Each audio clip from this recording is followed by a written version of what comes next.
మీకు ఆల్మోస్ట్ మీ పెళ్ళి ఎన్నాళ్ళు అయిందండి ఇప్పటికి? 32 సంవత్సరాలు. 32 సంవత్సరాలు అయింది. మొట్టమొదటిసారి ఎప్పుడు చూసారు ఆయన్ని, గుర్తుందా మీకు? మా పెళ్లి చూపుల్లోనే చూసాం. అవునా? పెళ్లి చూపులకి అప్పట్లో మీకు ఫోటో అది పంపించారు, ఆయన ఫోటో? అలాంటివి ఏం లేవండి. డైరెక్ట్గా చూసారు. ఏమనిపించింది మీకు? మీరు ఏమన్నా ప్రశ్నలు వేశారండి అప్పుడు ఆవిడ్ని? అప్పుడు చెబుతుంది అడగండి. సరే చెప్పండి, మీ పెళ్లి చూపుల విశేషాలు చెప్పండి. ఆయన గురించి చెప్పారు, ఆయన చదువు గురించి అన్నీ చెప్పారు. చెప్పిన తర్వాత నా ఇష్టదైవం ఏంటని అడిగారు. నాకు అప్పుడు వెంకటేశ్వర స్వామి ఇష్టం. అంటే ఆ చిన్న ప్రపంచంలో అప్పటికి ఆయన బాగా తెలుసు అంతే. ఓకే. వెంకటేశ్వర స్వామి అంటే ఇష్టం అన్న. నేను వెళ్తూ ఉంటాను, నాకు ఇష్టమే, కళ్యాణ వ్యాఖ్యానానికి కూడా వెళ్తూ ఉంటానని చెప్పారు. ఆ తర్వాత ఇంకెవరు ఇష్టం అన్నారు. రాముడు అంటే ఇష్టం, ఎందుకంటే ఆయన క్యారెక్టర్ చాలా ఇష్టం నాకు, అందుకని రాముడు అంటే ఇష్టం అన్నాను. రాముడు అంటే ఇష్టం అన్నాను అంతే, ఈ క్యారెక్టర్ ఏమీ చెప్పలేదు. రాముడు అంటే ఇష్టం, నేను రామచంద్రుణ్ణే అని చెప్పారు. చేసుకోమని చెప్పారు మిమ్మల్ని అని చెప్పారు ఈయన నాకు. నేను చేపట్టిన చేతిని వదలను అంతే, నేను రాముడినే అని చెప్పారు. నాకు భలే ఆశ్చర్యం వేసింది. ఆయన నాకు రాముడు అంటే ఇష్టం అనగానే ఈ సమాధానం ఆశ్చర్యం వేసి వెళ్ళిపోయిన తర్వాత మా అమ్మకు చెప్పాను. అంటే క్యారెక్టర్ ఏమి అనలేదు, నేను రాముడు అంటే ఇష్టం, నాకు రాముడు అంటే ఇష్టం. అందుకే రాముడిలో ప్రత్యేకత ఏకపత్ని వ్రతం కదా, వీరత్వం అన్నీ ఉన్న అనేకం ఉన్న రాముడిలో ధర్మ నిర్వహణ చాలా ముఖ్యం. ఏకపత్ని వ్రతం చాలా చిన్న విషయం, దాన్ని అంత పెద్ద చేయక్కర్లేదు. పైగా నిజానికి ఆనాటి క్షత్రియులు రాజుల్లో ఏకపత్ని వ్రతం అనేది అంత గొప్పగా చెప్పుకోవాల్సిన విషయం కాదు. ఇప్పుడు ఎక్కువ మంది భార్యలు ఉన్న వాళ్ళు దేశాన్ని నేను దోచుకుతాను లేదు అంటే మీరు సమర్థిస్తున్నారు. దాని గురించి దానికి దీనికి సంబంధం లేదు. పరిపాలన, రాజు అన్నాక పరిపాలన ముఖ్యం, కానీ ఆయన ఇద్దరు ముగ్గురు చేసుకోవడం అనేది పెద్ద విషయం కాదు. మీరు రాజు పాయింట్ ఆఫ్ వ్యూలో చెప్తున్నారు, మరి రాణుల పాయింట్ ఆఫ్ వ్యూలో చెప్పరా? వేరే విషయం. ఆ మాటకు వస్తే తగాదాలకు వీళ్ళు ఎక్కువ మందిని చేసుకోవడమే కారణం. లేకపోతే ఎందుకు తగాదాలు వస్తాయి? దశరథుడు కైకైన స్వార్థపరురాలు అంటారు, కానీ దశరథుల కారణంగా ఆవిడ అయింది, లేకపోతే ఎందుకు అవుతుంది? అది వేరే విషయం. కానీ రాముడిలో ధర్మ నిర్వహణ ఇవన్నీ. కానీ స్త్రీలు రామచంద్రమూర్తిని ఇష్టపడ్డారు అంటే నాకు కలిగిన అభిప్రాయం ఏంటంటే ఏకపత్ని వ్రతం వల్లే ఇష్టపడతారు. పరిపాలన, ధర్మ నిర్వహణ వారికి ఎందుకు అనిపిస్తుంది? అది వీరత్వం ఇవన్నీ కాదు. మనిషి గీటు దాటడు. నేను ఆ రోజు ఓ ప్రమాణపూర్వకంగానే అన్నా, ఖచ్చితంగా మీరు అటువంటి రాముడినే చూస్తానన్నా. ఆ నచ్చిన క్వాలిటీ ఉంటే నాకు అర్థమైంది. ఆ మాట ఇప్పుడు ఈ మధ్య కూడా 15 రోజుల క్రితం నేను అలాగే చూస్తున్నాను అనుకుంది. ఎందుకంటే ఇప్పుడు నేనున్న రంగానికి, ఇంతకుముందున్న అవధాన రంగానికి, అప్పటి నా వయస్సుకి, నాకున్న ఆదాయానికి, నాకున్న పేరు ప్రఖ్యాతులకి ఎన్ని రకాల వెనకాల చాపల్యాలకు అవకాశం ఉంటుందో ఊహించడం. చాలా దెబ్బతిన్న వాళ్ళు ఉన్నారు, ఇబ్బందులు పడి తప్పుకున్నవాడు ఉన్నారు. ఆ భయం సహజంగా భార్యకు ఉంటుంది, నాకు ఉంటుంది ఎప్పటికప్పుడు. కొన్ని సందర్భాల్లో నేను మా అమ్మవారి దగ్గర అమ్మ నన్ను కాపాడని ఒత్తుకున్న సందర్భాలు ఉన్నాయి. అంటే మనస్సులోకి చెడు ఆలోచన రాకుండా కాపాడుతుంది. అది కూడా ఎప్పుడైనా మన మనస్సులో ఒక పొరపాటు ఆలోచన వచ్చినప్పుడు భగవంతుడి దగ్గర చెప్పుకోవచ్చు. ఇంకెక్కడ చెప్పుకుంటాం? నేనేమిటమ్మా నా స్థాయి, నాకు ఇలాంటి ఆలోచనలు వస్తున్నాయి అని ఎప్పుడైనా వస్తే కూడా ఒకసారి పాపకు చింతయంచు బలవంతముగా మరలింపనేటికిన్ పాపము పుణ్యమున్ పరమ పావని నీదు స్వరూపముంచు నీ పాపట పింద చెప్పినది భగవతమున దేవి. పాపము పుణ్యమున్ పరమ పావని నీదు స్వరూపముంచు నీ పాపట పింద చెప్పినది భగవతమున దేవి.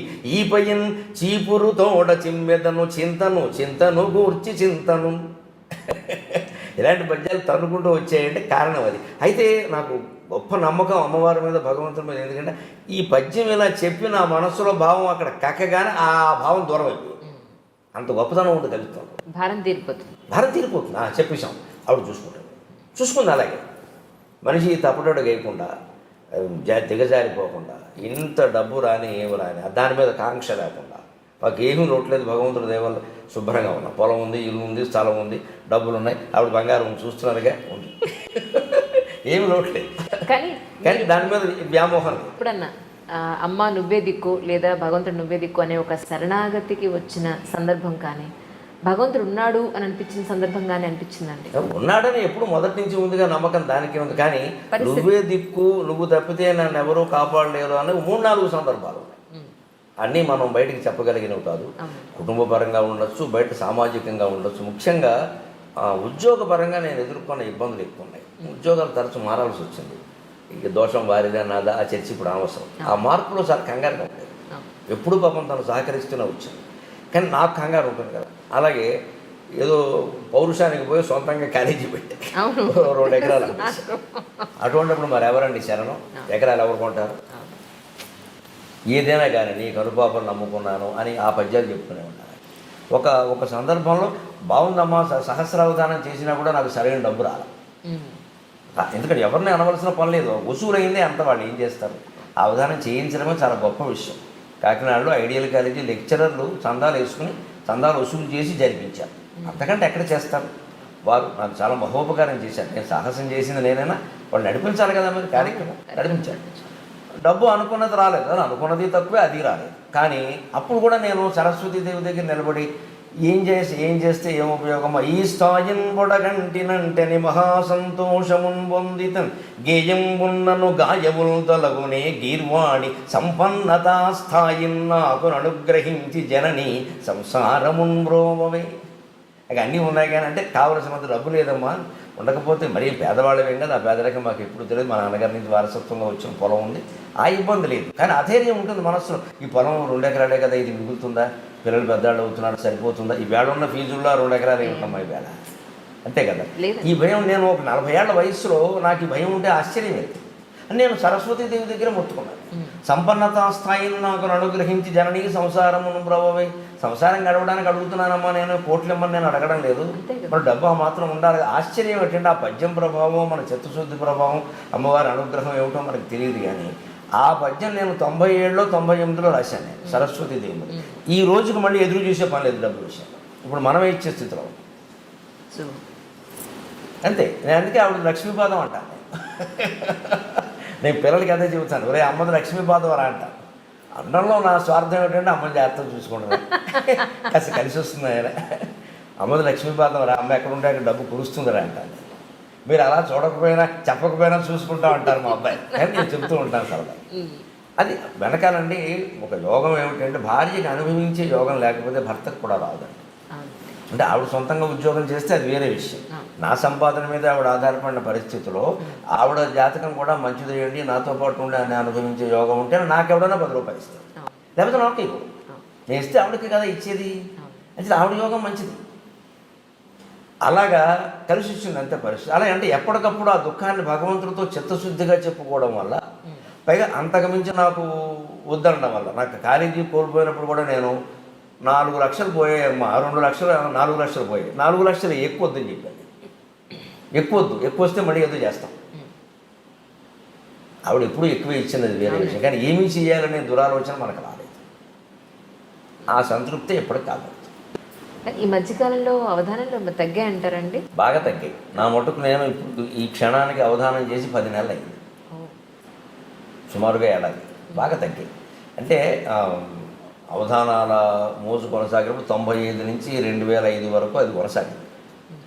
అది అప్పుడు అవధానం చేయకపోయినా ప్రతి సాహిత్యవేత్తని అవధానం రాదని అడిగేవాడు. అసలు అదొక యుగం. ఆ 10 ఏళ్ళు అదొక వైభవం పట్టింది. తర్వాత ఏ కారణం వల్ల అక్కడ ఈ ప్రవచనాలు రావడంతో ఏమైందంటే, సహజంగా ప్రవచనకర్తలందరూ అవధానాలు చేయలేరు, అవధానం వేరే విద్య. కానీ అవధానందరూ ప్రవచనాలు చెప్పగలరు, అది పెద్ద సమస్య కాదు. అందుకని ఎక్కువ మంది అడగడం, ప్రజలకు కూడా అవధానం అనేసరికి 8 మంది ఉండాలి, పృచ్ఛకులు, పండితులు ఏమి ఉండాలి, కనీసం 4-5 అయినా మంచి పండితులు ఉండాలి. 2-3 మామూలు వాళ్ళని పెట్టినా పర్వాలేదు, అది దొరకద్దు. ఇవాళ అది కూడా సమస్యగానే. అది ప్రశ్న అడిగేయానికి అది ఏ ఛందస్సులో ఉంటుందో తెలియదు, ఏమడగాలో తెలియదు. అది నిర్వహణ కష్టం. 10 మందిని కూర్చోబెట్టాలి వేదిక మీద, 10 మందిని తీసుకురావాలి, ఖర్చులు ఇవ్వాలి, సన్మానాలు చేయాలి, రూములు బుక్ చేయాలి, ఇవన్నీ. ఎందుకంటే ప్రవచనం పెట్టేస్తే ఇచ్చేదేదో గురువు గారికి ఇచ్చేసి వైభవం చేసేస్తే వదిలిపోతే మొత్తం వచ్చేస్తారు. ఇది సుఖంగా ఉంది, తేలిగ్గా ఉంది అని కొంత జనంలో కూడా ఒకటి అనిపించడం. సరే ఏదైనా ఆ వైభవం ఇప్పుడు ప్రవచనానికి పట్టింది. మనం సరే ఎందుకైనా మంచిదని ముందు జాగ్రత్తలో ఉన్నాం కాబట్టి అటు ఇటు బాగా తగ్గిన మాట నిజం. Press the bell icon for more updates. Subscribe to iDream. Subscribe to iDream. Please subscribe subscribe to iDream. Subscribe to iDream. Please subscribe to iDream. For more such videos, please subscribe to iDream. For more videos, please subscribe to iDream. And you're watching iDream Media. Please like, share, and subscribe to the channel. And don't forget to subscribe to iDream. Please subscribe iDream Media. Do subscribe to iDream. Subscribe to iDream Media. Do subscribe to iDream Media. Don't forget to subscribe. Click on the button below. Don't forget to subscribe to iDream.